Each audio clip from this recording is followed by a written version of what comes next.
You know, it's often said that China's president and secretary general of the Communist Party, Xi Jinping, is the world's most powerful man. But given how much time we spend analyzing and thinking about China, we still understand preciously little about the worldview of Xi and his inner circle. What exactly is Xi Jinping thought, which has been promoted in schools, universities, and the public sphere in China? And how does it influence China's view on the world? Here today to help me answer these questions is Professor Steve Tsang. I'm thrilled that he is joining us today. He is the director of the China Institute at the School of Oriental and African Studies in London. Professor Tsang is also an emeritus fellow of St. Anthony's College at Oxford and an associate fellow at Chatham House. He's a widely published author on China's politics, history, and foreign affairs, among many, many other topics. And of course, his current research project is on the political thought of Xi Jinping. Professor Tsang, thank you very much for joining us today. Well, thank you very much, Nico. Great pleasure, and thank you for inviting me. Thank you very much. We'll divide today's conversation into three parts. First, we will discuss the core tenets of Xi Jinping thought. Then we will evaluate how Xi Jinping thought influences China's global strategy. And last, we will discuss a few concrete examples of how this may or may not play out in the future. To jump right in, Professor Tsang, we've been obviously hearing a lot about Xi Jinping thought, over the last months and years. It's something that has taken on a certain amount of prominence, at least in Chinese domestic life. But I found myself wondering, as I was reading up on Xi Jinping thought, that I wasn't quite sure of what it was, how we would define it. Is Xi Jinping thought best thought of as a political philosophy? Is it a state ideology? Is it basically just a collection of things that Xi Jinping has said at some point? What's the best way for us to conceptualize Xi Jinping thought? Well, Xi Jinping thought was introduced to the world at the 19th Party Congress by Xi Jinping and the Communist Party in 2017. What I think it is meant to do is to eventually completely replace communism and become China's ideology. At the moment, I would call it perhaps a kind of a proto-ideology. It's nearly there, but not quite completely there. And Xi Jinping thought is not just the ideas and thinkings of Xi Jinping himself. Unlike Mao Zedong thought, when Mao Zedong proclaimed it and pushed it to the Communist Party, he had been leader of China for quite a while and had a long period of time to develop his concepts. Xi Jinping hasn't really quite done that. He's not the kind of thinker that Mao Zedong was, but he has a very strong team of supporters led by Huang Huning in the Politburo Standing Committee, who would essentially guess what Xi Jinping really wants and draft all the major statements that Xi Jinping has to make. So even though a lot of the words were drafted by others, they were adopted and approved of for issue in his name. So they do effectively amount to what Xi Jinping wants China and the rest of the world to think of as his ideology for the country. Now, I'd like to dive a little bit deeper into, what Xi Jinping thought actually says, sort of the beliefs and ideas that it promotes. Given that Xi Jinping thought has also, as I mentioned at the beginning, been promoted, towards the Chinese public in schools and universities, I wanted to start by asking you, do you have a good sense of what the average Chinese person knows about Xi Jinping thought? So if we were to make a survey, and perhaps somebody has even done that, in, let's say a larger Chinese city, asking people what they think Xi Jinping thought is, what kind of answers would we presumably get? Well, we don't know. I am not aware of any independent survey on what people in China think of Xi Jinping thoughts and how much they know about what Xi Jinping thought really is. There is an app in China that previously Communist Party members were required to download onto their mobiles and practice and therefore learn about Xi Jinping thought practically on a daily basis. Now, others are being encouraged to do the same. A lot of people don't take it very seriously. I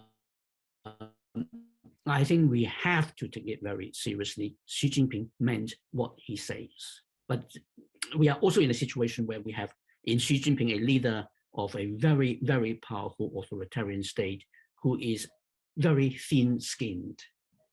He doesn't like anybody saying anything about Xi Jinping thought that is potentially embarrassing. Xi Jinping is on a pedestal and he must be respected and admired as far as Xi Jinping and his close colleagues are concerned. Now, if you had to briefly summarize the contents of Xi Jinping thought, and I understand from what you said before, it's in a way also something that's still developing, so we may not know exactly of what Xi Jinping thought comprises, but still, there's certain things we can start to tease out. So what are the main pillars, if you want, of Xi Jinping thought, and how are they maybe different from from what sort of the prevailing thinking in China before that? So what are the new concepts that Xi Jinping thought is introducing? Well, the first thing to acknowledge about Xi Jinping thought is that from around 1989 onward,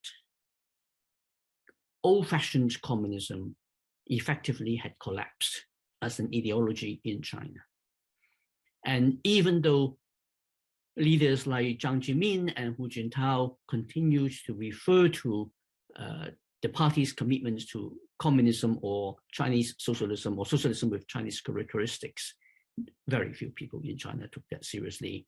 Xi Jinping changed that. And a very important part of Xi Jinping thought is that this is now the new ultimate synthesized version of Marxism, which combined both what Xi Jinping understood to be Marxism together with what Xi Jinping understood to be China's traditions and history, and merged together into one. So unlike your orthodox or older-fashioned Marxism, which is meant to be universal, this Chinese socialism of Xi Jinping is meant for China. It's not for export. It's a very synthesized, to put it politely, or not so politely, it's a Sino-centric version of some form of socialism. It's something which Karl Marx would not have recognized. It's something that Confucius would not recognize. It would not be recognized by Confucius as Chinese. It would not be recognized by Karl Marx as Marxist. But it is the Chinese socialism that China will have to embrace. Everybody in China are required to do that. The second important part about this Chinese socialism is the centrality of the Communist Party and its top leader. Xi Jinping made it very clear. In China, doesn't matter whether it is north, south, east, west, or in the middle. It doesn't matter in what walk of life one is talking about. The party leads everything. No if, no but, no exceptions. The leadership of the party is absolutely at the center of it, that it is only with the Communist Party. And this is where that Chinese socialism incorporates a party-centric nationalism into the whole thing. That everybody in China gets to where it is because how the Communist Party has made China great again. And through Xi Jinping thought, it will guide China to reach the promised land when China will be truly great again, when China will restore its rightful place in the world, when the China dream of national rejuvenation will have been achieved, when China will be in the center of the universe, admired by all. But there is that socialist streak, however imperfect, which is genuinely there, which guides the direction of travel for China moving forward. There's also the incorporation of the innovative technical science of it that China will want to be focusing on. You've already talked a little bit about sort of the international global dimension of Xi Jinping thought. Before we get there, I do want to briefly, given the fact that it's as you said, very sort of focused on China itself, I do want to briefly talk about recent domestic developments and how they are connected to Xi Jinping thought. So a lot of things have happened in China over recent months. And I think maybe the one thing that we could pick out from that is the introduction of the concept of common prosperity, which has been floating around for a while, but I think has now really taken center stage, in which, depending on how it's interpreted, kind of advocates at the very least a distribution of wealth that is less unequal than the one we have today. I think the interpretations I've read sort of stop short of calling this communist. It's still very much sort of rooted in the kind of market-oriented thinking that has dominated China recently. How, if at all, is common prosperity linked to Xi Jinping thought? Is it an outflow of Xi Jinping thought? Is it a part of it? Is it sort of a parallel concept? How should we connect these two? Well, it is part of your Xi Jinping thought now. And the common prosperity is really actually a very interesting concept. Because if we are talking about a true socialist, then a basic expectation is that the core socialist concept of from each according to one's ability and to each according to one's need will have to be there. It will have to be the starting point of it. And given that China is a Leninist political system, where, as Xi Jinping would put it, everything is under the leadership of the party, how could you have allowed such great disparity of wealth and incomes to come into existence to begin with? Okay, Xi Jinping inherited that, but why can he not simply use taxation and administrative means for the redistribution of wealth and income, and therefore achieve some element of that socialist ideal, to which, in the context of the 21st century, the most basic would be some form of a welfare state. Now, Xi Jinping does not accept a welfare state as something which China, under the Communist Party, should aim to achieve in the foreseeable future. I don't think he has completely ruled out totally forever, but it is simply not on the political agenda at the moment. That redistribution is more for reducing the gap of the disparity and making the party look good. Because after all, requiring the really super rich to give to charity, but not specifically requiring which charity and how much, is a very inefficient way to redistribute unequal wealth and income. The party has the means to do that much more effectively, has chosen not to, because ultimately the priority for all that is being said about Xi Jinping thought being the new ideology is not the ideological commitments to socialism, but the commitment to keep the Communist Party in power and able to command the support of people in China, and common prosperity delivers that, at least in their conception, because it makes the party look good. It comes across as a kind of the 21st century populism, which Xi Jinping actually rather likes. Let's move on now and talk about what Xi Jinping thought can tell us about how China's global strategy will look like. Maybe first, you've talked about sort of the ultimate goal of Xi Jinping thought and China's current leadership, sort of achieving rejuvenation, and you sort of interpreted that as sort of China being at the center of the world and well liked around. Can we dive a little bit deeper into this, and can you maybe tell us, in your view, what does Xi Jinping thought tell us about how the Chinese leadership, obviously including Xi Jinping, sees the world? What kind of worldview is embedded in Xi Jinping thought? Okay. Xi Jinping thought aims to achieve the national rejuvenation of China, encapsulated in that idea of the China dream. The ways to achieve it is to secure the uninterrupted rise of China, in contrast to, under Hu Jintao, the peaceful rise of China, now under Xi Jinping, it is the uninterrupted rise. Instead of China requesting and requiring the rest of the world to pay it due respect, Xi Jinping now simply come out and demands the rest of the world pay it due respect. What kind of a world does Xi Jinping want? Now, Xi Jinping does not want China to replace the United States as the sole superpower in the world with all the baggages that it also implies. Because the US position, much whether you like it or not, whether you find it positive or negative, carries a lot of baggages, including a lot of international obligations, which this sole superpower has to shoulder. Xi Jinping has no intention to see China being put in that position.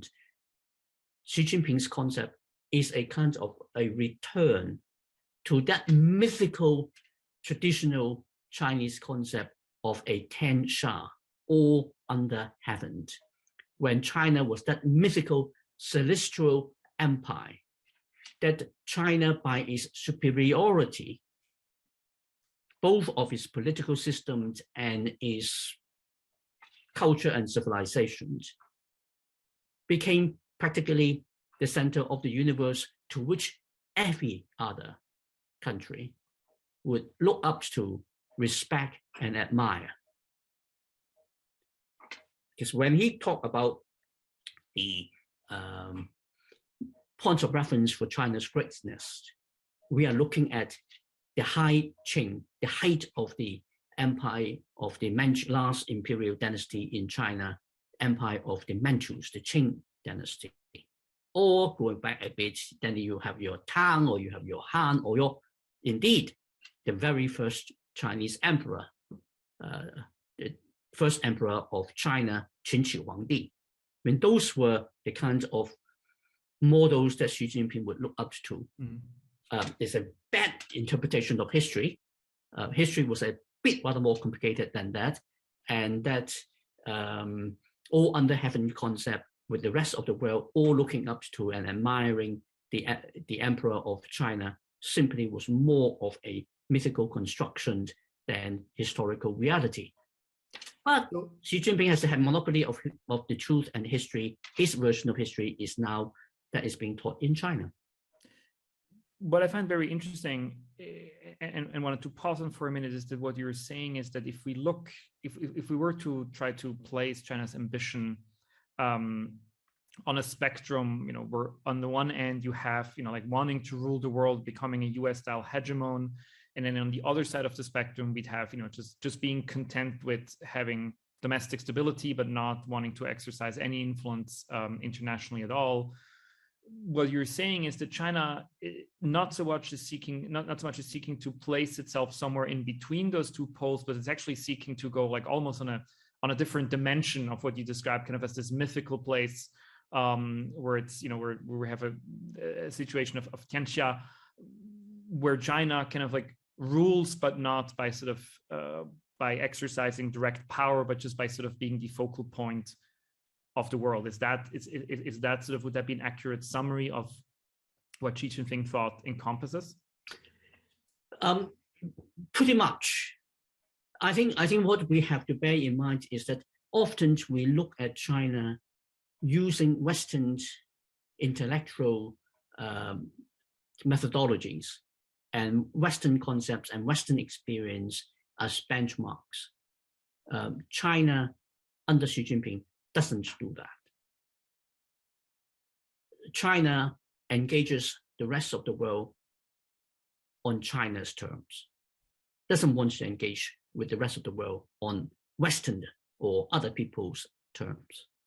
So you have this concept of China actually playing a sort of two-level games. On the one level, it does engage with the liberal international order that we have since the end of the Second World War, make the most of it and use it to the advantage of China, which China has done spectacularly successfully in the last 20 years or so, and it will continue to do so. But at the same time, it also wants to make sure that it does not get into, in quotation marks, the trap of simply having to follow that. Mm-hmm.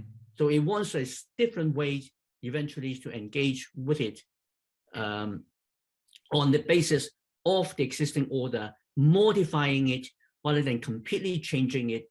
But if it modifies sufficiently, then you get into a situation where China can be the top dog in the world without having to carry all the baggages of the previous top dog or the existing top dog, which happens to be the United States of America.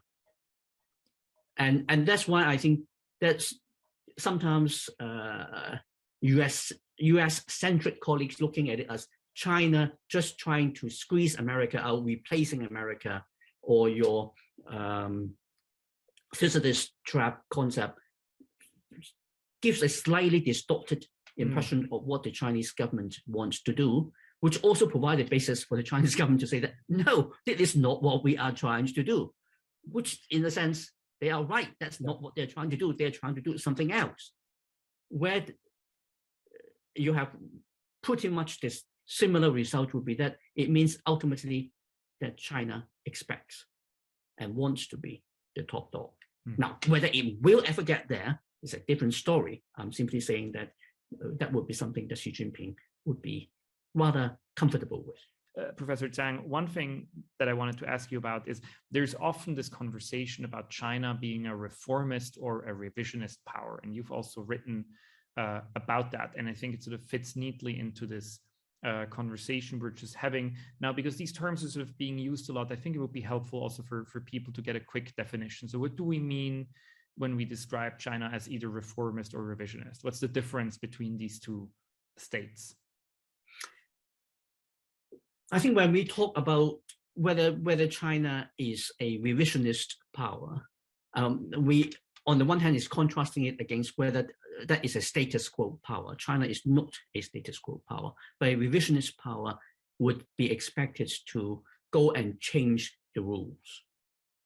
A reformist power does not necessarily want to completely change the rule. It wants to adjust the rules, modify it to make it work to its own advantage or in a different kind of way, which we have seen the Chinese government doing, as I say, quite effectively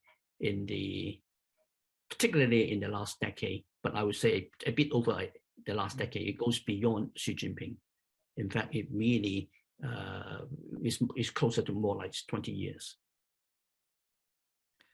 Before we then turn to audience questions, I do want to, we sort of talked about this sort of in a way, sort of on a theoretical level of sort of looking at what Xi Jinping thought sort of says in theory.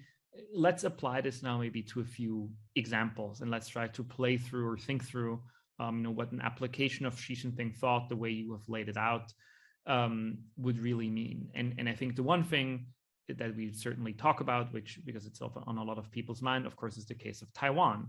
Now, one could say, you use this term of uninterrupted rise, that given that, there's maybe under this logic a heightened risk, if you want, of a military conflict involving Taiwan, because leadership of the Chinese mainland would not sort of want its rise to be interrupted by not being able to reabsorb Taiwan. On the other hand, you also laid out, that it's not necessarily for China about exerting direct force and sort of, acting as a hegemonial power. So in the case of Taiwan, how should we think about that? What is the sort of, what is the logic on Taiwan as it's being dictated by Xi Jinping thought? It doesn't mean that that's necessarily what's going to happen, but sort of if we take the ideology seriously, what should we expect to happen? Very worried. I think we really need to be very, very concerned about Taiwan. With the articulation of the China dream of national rejuvenation and the underlying of the description of Taiwan as the sacred territory of China, how can Xi Jinping claim that he has delivered the China dream without securing in his terms the return of this sacred territory of Taiwan. Now, there are huge amounts of contradictions inherent in what is being said and with history, because believe it or not, one of the earliest and most vocal advocates of the independence of Taiwan was the Communist Party of China itself, and it did so all the way through from the 1920s into the 1940s, and even at the Sixth Party Congress held in Moscow in 1928, it even issued a clear document saying that the Communist Party of China, in line with the Third Communist International, the Kuomintern, fully support the independence of Taiwan and its people struggle for independence. So there's nothing to stop Xi Jinping going back on that historical position of the Communist Party, but it's not going to happen because of that particular presentation of Taiwan, and also because of the geostrategic importance of Taiwan to China today, and the change to the political system, to how the political system operates in China in the last 5 years. For about 20 years, after the collapse of communism in Eastern Europe and then the Soviet Union, which happened in 1989 to 1991, the Communist Party of China had managed to avoid making one major policy mistake that could potentially destabilize the system. So it was an enormous achievement. And they achieved that by having a collective leadership and steadily increasing the scope of internal policy debates.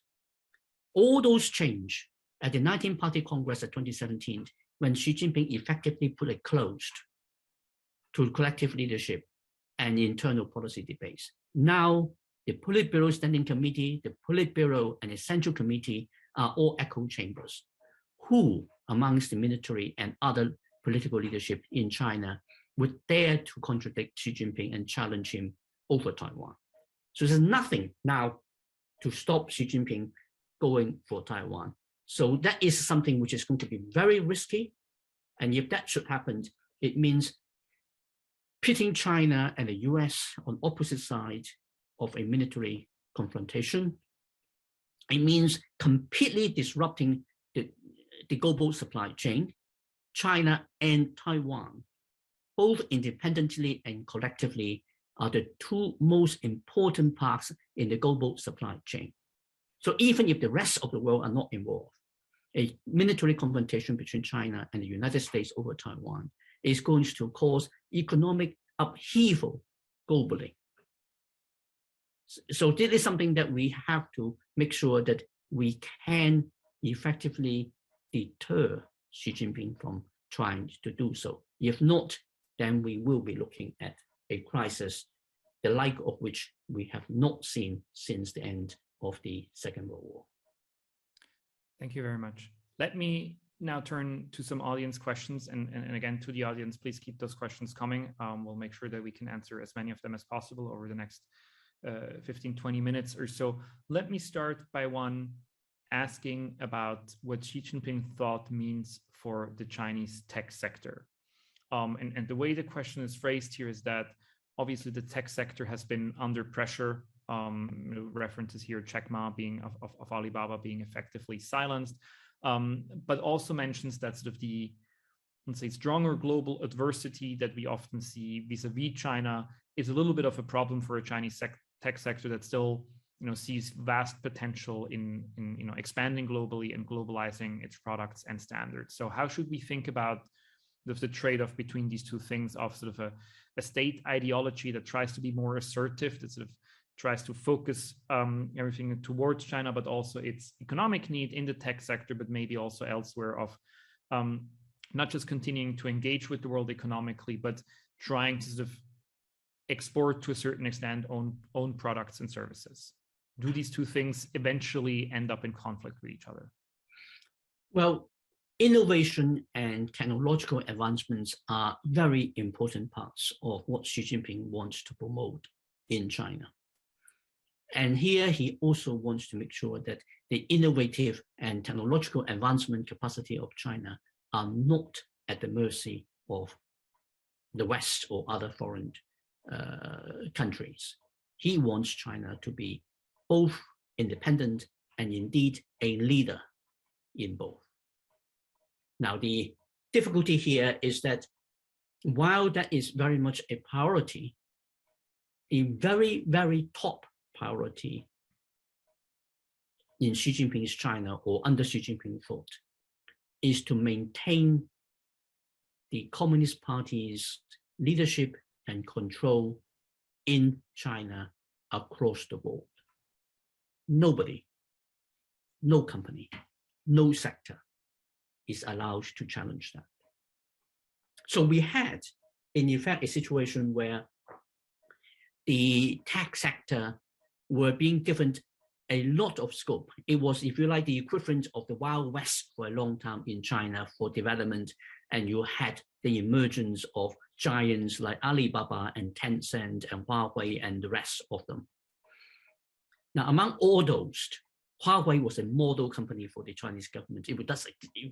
It doesn't do anything the Chinese government disapprove of. Alibaba got into trouble when Jack Ma made that infamous speech in front of global luminaries in the financial sector, talking about the Chinese banking regulator, financial regulators having a pawn shop mentality. Nobody is allowed to embarrass the Communist Party or its top leader internationally like that. That's triggered a response from the leadership in China until Xi Jinping basically authorized that Jack Ma could be taken down a notch or two. Jack Ma was untouchable. But once that was being done, the whole regulatory regime in China started to do their job, because the Chinese regulators have been uncomfortable with the way how a lot of the tech companies and particularly the fintech companies have been operating in China. Because while they were innovative, they were also reckless. They were doing the sort of things that if they were happening in the UK or the US or Switzerland, our regulators would have problems with. Mm. So once that opening was allowed, we saw that regulations being pushed very much ahead, but yet at the same time, there are limits being put in there, and Xi Jinping is not allowing those companies to go bust. So he's trying to maintain a kind of balance of continue to support the tech sectors to be innovative and flourish, but within the limits of coming under the leadership of the party and not challenging that. Let me maybe follow up here with another audience question that I think is a good add-on to this. The question asks about essentially acceptance of the Communist Party and implicitly through that Xi Jinping thought within the Chinese middle class. So on one hand, as you very well described, we have this state ideology that sort of strongly emphasizes centralized leadership by the Communist Party, that centralizes that the party is sort of above everything. On the other hand, the last decades of economic growth have created a wealthy, affluent middle class, which may or may not, at a certain point, resent sort of that kind of all-consuming state rule. Is there any reason to believe that at some point, sort of this current ideology of Xi Jinping thought would be subjected to stronger criticism at home? It doesn't seem like it right now, but is that a possible future scenario? Well, anything can happen in this world. I think with COVID-19, we have all learned the lessons to never say never. But having said that, I think the prospect of Xi Jinping thought or Xi Jinping himself coming under criticism in China in the foreseeable future, we're talking about 5-10 years kind of time frame, is almost inconceivable unless we are seeing something very dramatic that happens in China, a kind of disaster scenario when the economy was in a nosedive and could not be stopped, that whatever the government says in terms of government statistics of how well China is doing, people simply cannot make ends meet, and are hugely suffering, so much so that they don't care any longer about what the repressive machines of the party states can do to them. But unless we are looking at that kind of scenario, no. Xi Jinping is not to be touched. Xi Jinping is not to be criticized. If something goes wrong in China, it is because somebody lower down the food chain, some cadres were corrupt or some cadres were not responsible enough, who make some mistakes, which the top leadership under Xi Jinping would fix. Xi Jinping is demigod.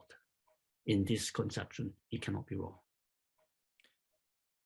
What, in your view, or is there anything within Xi Jinping thought that would tell us about the current leadership's view on other forms of political organization, such as like a liberal democracy? I understand that very likely that's not a main aspect of Xi Jinping thought, and certainly not something that they want to move towards. But is there anything within the ideology that can tell us why the Chinese leadership thinks that this would not be a good model for China, beyond the fact that it would impact the absolute rule of the party? Is there an effort, I guess is what I'm trying to ask, and what the question from the audience is there an effort made sort of ideologically to explain why that's not a good form of political organization for current day China? Well, Xi Jinping or his advisors will simply say that seek truth from facts. Are you blind? Can you not see how superior the Chinese system under Xi Jinping is? Have you not noticed that Western capitalism under Western democracies took the world to the global financial crisis, for which it was China under the Communist Party that saved it? Have you not seen how your so-called leaders of Western democracies, the United States, behave under Donald Trump? And the Americans still don't know whether they are going to get Trump back or not. And have you not seen the mother of democracies, the United Kingdom, getting something like Boris? And what do we have in China? We have Xi Jinping and the Communist Party. When was the last time we made mistakes like Boris or Donald Trump and a whole lot of others? They genuinely believe that the Chinese system now is superior to Western democracies. They just need to educate the people in China to fully understand that and appreciate that, and they will be very proud of China under the Communist Party. I mean, this is an important part of Xi Jinping thought. And this is where this Chinese socialism depart from traditional socialism, which was fundamentally a universalist concept. The Communist Party of China under Xi Jinping does not seek to export Chinese socialism, because you have to have the Communist Party of China and the Chinese people to make it work. Others may not be able to. But then we can still be an inspiration for the others. We will share China's experience to form the Chinese solutions to problems in the world without exporting Chinese socialism as the Soviet Union used to do during the Cold War. Now, you mentioned a few times as just now, sort of this, I think, very important distinction of this not being a thinking, a philosophy, an ideology that is designed for export, so to speak. It's very sort of, if you want, indigenous to China and supposed to be there.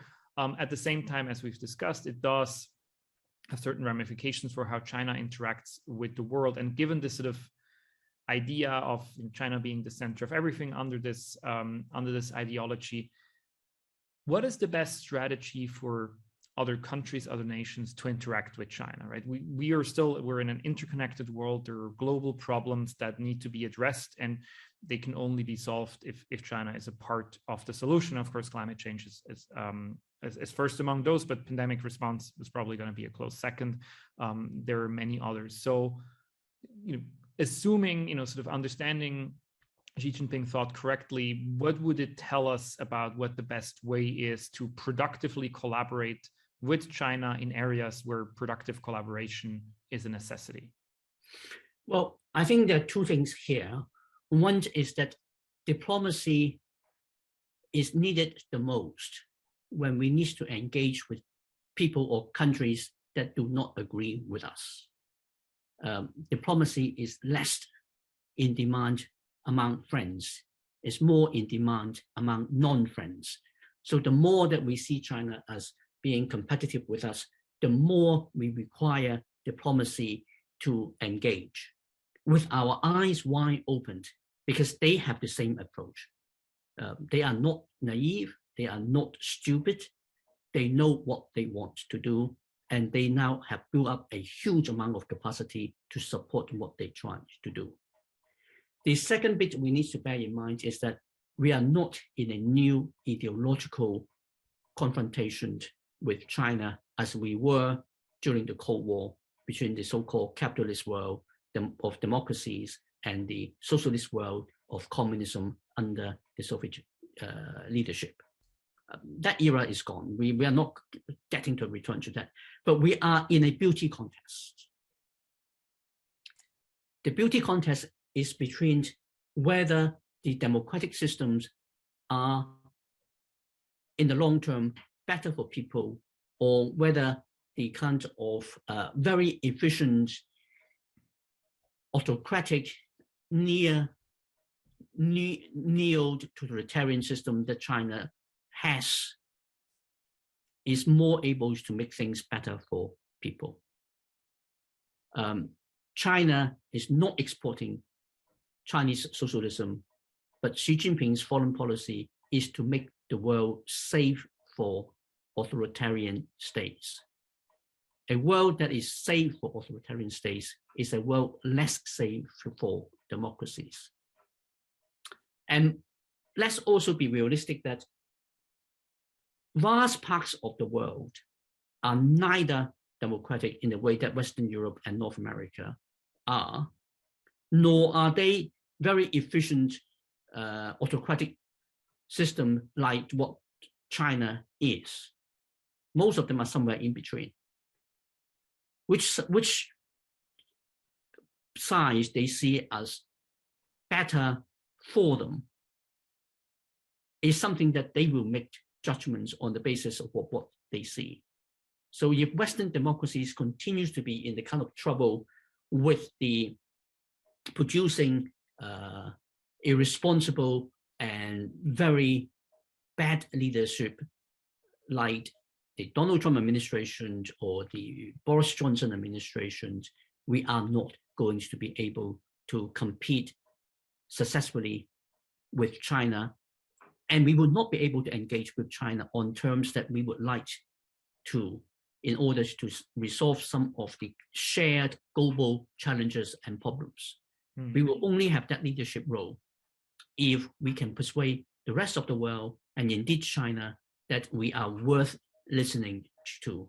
So we have to win that beauty contest.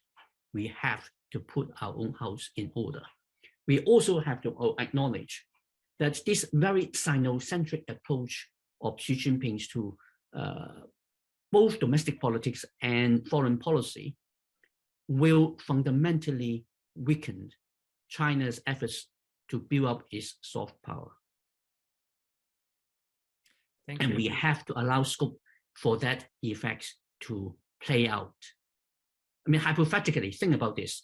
If China did not have a foreign ministry, no diplomat in the last 2 years, none. Nothing that Chinese diplomats have said in the last 2 years were said.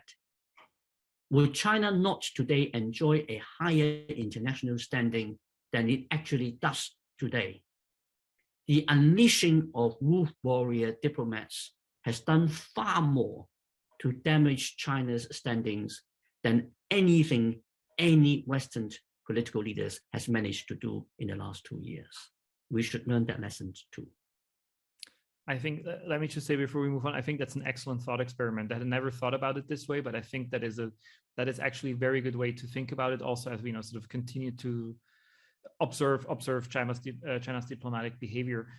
I wanted to put another audience question towards you. The question asks about the probability of China moving into the direction of what the questioner calls a 21st century, probably less disruptive version of the Cultural Revolution. Now, I'm not entirely sure how that would look like.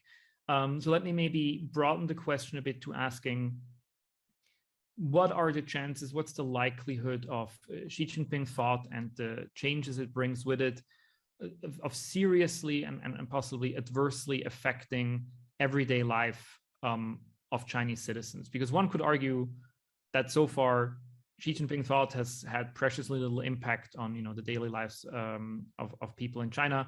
Life is going on, the economy is still growing, so why should they care about Xi Jinping thought? Is there a chance that this will change at some point? With due respect, I disagree with that. I think Xi Jinping thought or Xi Jinping rule, or the two together, are already changing how people live their life in China. The overall atmosphere in China is getting a lot more restrictive. The curriculums from kindergartens to universities are being changed. The way how the party operates is being changed. The scope for individual freedom has been changed. An entire breed of human rights lawyers that we saw in China in the 20 years before Xi Jinping have been practically wiped out. Dissent is gone. So people's lives are being changed. Businesses now realize that they have to be prepared that if and when the party state wants their particular business, they will need to know what to do. They will need to be, in quotation marks, patriotic and be willing and happy to hand over their business to the state.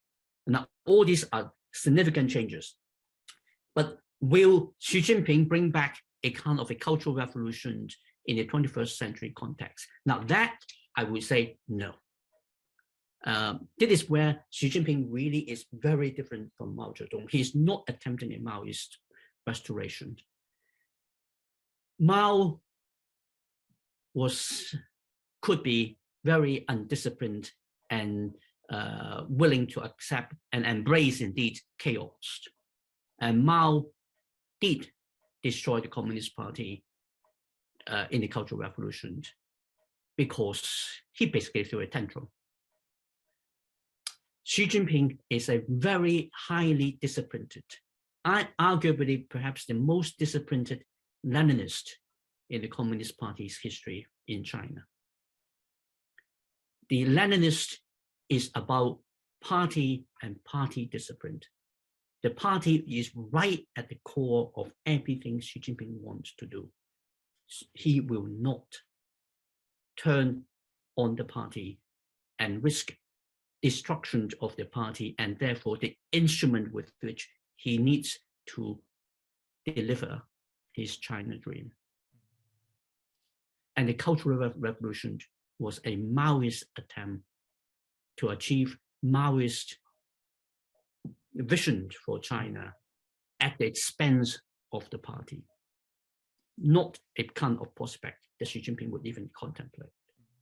You mentioned at the very beginning of our conversation, that Xi Jinping thought may be named after one person, but it's not necessarily all coming from this one person. In fact, it's kind of a team effort. You mentioned by name Wang Honing, who's sort of usually credited as being sort of the chief ideologue within China's inner circle, but there are others.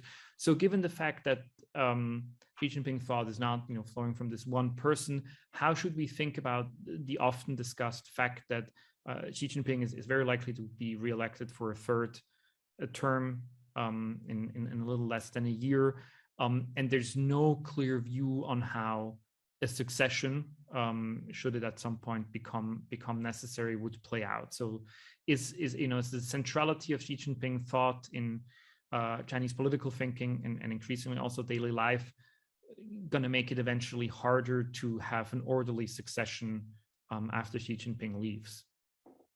Well, I think that's a reasonable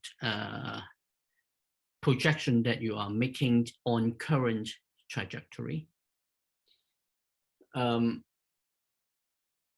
one word that I would be slightly more uncomfortable using is the word elect. Xi Jinping will not be elected the leader for the third term. Xi Jinping will make himself the leader for the third term. And the rest will simply fall in line, clap their hands, and applaud that. An election implies that people actually have a kind of a free choice, and it was by the popular will of those in the electorate that result in it. I think that is sort of a misleading use of the term. Now, once Xi Jinping effectively broke the constitutional convention of 2 terms, 10 years as leader, then there's nothing to stop him staying on as leader indefinitely. With every party congress cycle as a formality to reaffirm his rule. That is, of course, unless something happens dramatically that would allow others to come up and challenge his authority and remove him. So short of that kind of scenario, he is going to be leader for life in China. And in this kind of political system, the most dangerous place to be is to be the annoyed successor. Nobody would want to be put in that position. And we already saw that, a glimpse of that in the 19th Party Congress, when Hu Chunhua, who was being widely tipped as a potential next generation leader of the Communist Party, was in the runnings to become promoted from the Politburo to become the Politburo Standing Committee member. And at the 19th Party Congress, he let it be known that no, he was very happy being a Politburo member and wouldn't like to be a Politburo Standing Committee member, because given his age and profile, the mere risk of being seen as a potential successor to Xi Jinping would be politically so risky that he was smart enough not to allow himself to be put in that position. You are not going to have a lot of others moving forward who would want to be put in that position at all. So I don't think we are going to see a really credible succession plan being put in place, whatever Xi Jinping may thought of. Others wouldn't be keen to be put in that position. It also means that if everything goes according to Xi Jinping's plan, there will be no successor when biology finally does its work. And when Xi Jinping ceases being leader of China, we will see a rather chaotic situation for succession. The Death of Stalin movie, I think, would probably provide the best projections of what might be the most likely scenario, something that we really don't want to see happen in a country of China's significance. But having said all that, my caveat is that linear projections in history never work, particularly if it goes beyond 10 years. If you go back 20 years, nobody's prediction of where China would be 20 years from 20 years before materialized from today. Well, Professor Tsang, your statement that linear projections in history never work, I think, is a very, very good point to end this fantastic conversation. I think that's something that we should all write down and remember every time we talk, not just about China, but about many things that happen in our world. This was incredibly enlightening and fascinating. There would be so much more that we could talk about, but let's end the conversation here. Thank you to you, Professor Tsang, for spending your time with us and for all your insights. Thank you to everybody who's joined us today for being here and for all your fantastic questions. I hope we could answer at least some of them. And I know there were many, many more.